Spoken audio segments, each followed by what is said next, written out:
Hey everyone, this is Gabrielle from TeachingSpecialThinkers.com, and this is a preview of my St. Patrick's Day Sentence Builders Pack.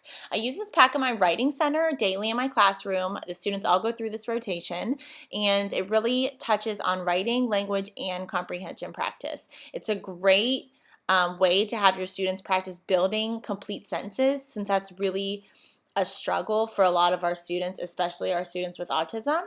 And I've seen a lot of success with using this pack. I have several packs available in my store based on themes, and I switch them out monthly in my classroom to keep my students engaged with what they're writing about.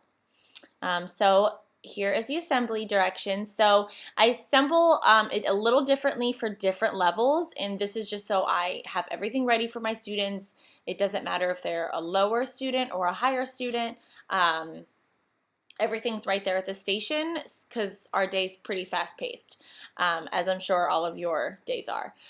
So this is the way I set up for my younger students. I actually picked this little tip up from another classroom in our county, but I color-coded the words based on, whether they're a noun or they're an adjective or they're a verb, and that really helps my students. So if they can't figure out, I don't know how to finish the sentence, use a pink word, you needed a verb. So this is just the way I organize the materials in the center. And then really all the student is going to see, if they're one of those younger students that are non-readers, they're just going to see this purple sheet. And me or an instructional assistant will set it up structured towards whatever the picture is. So we might say the blank is blank, and then the students are to pick the noun and the verb. You can set up the sentences differently. You can have them choose the punctuation if they're at that point. It's really up to you and the level of the students. So this is great for our young learners for some receptive language skills. Find me the girl if they really can't distinguish whether it's a girl or a boy themselves, and you could just say, this is a boy, find me the picture that looks like a boy, and they have to pick that picture. So it can really reach all the learners in your classroom.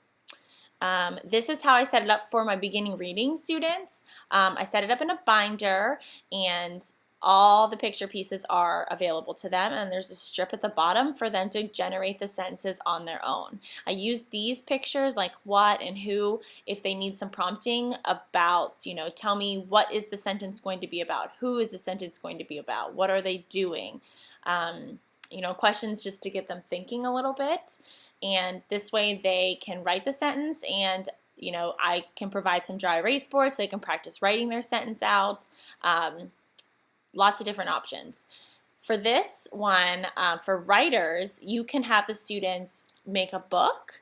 So they could still use this to create their sentence based on whatever the picture is showing them, and then they could write their sentence in their book. And then that way, at the end of, a 2-week period or however long you want to stretch it out, the students would have a book that they can take home and show their families. And I get way into depth on how I set up my writing center on my blog, and that link is in this product on Teachers Pay Teachers. So if you're interested in seeing how I set everything up, that's a great resource for you. So we'll get into the product.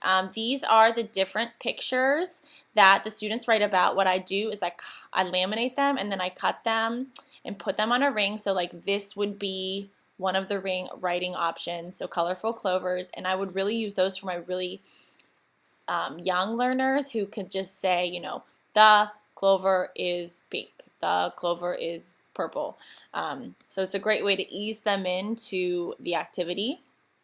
And then we have Shamrock Band, so that's another topic they can write about. So just pictures of students or little kids playing different instruments. So it's a great way to incorporate some music and learn about the different instruments they're playing. And then we have St. Patrick's Day Party, so they could write sentences about that. And here we have the pieces to write the sentences. So for students that don't even need pictures, you can just use the words. None of my students really are at this level yet, but I like to include it just in case you do have students that can read very well and don't need the pictures as cues. So then we have the smaller pieces. These are the pieces I put in the binder. And then we have the bigger pieces, and these are the pieces I use for my young learners. Then we have some templates that you can use to build the sentences if you don't want to use the big piece of construction paper like I have, and then we have the book that's included. So once again, this is Gabrielle from Teaching Special Thinkers. Thank you for viewing this product.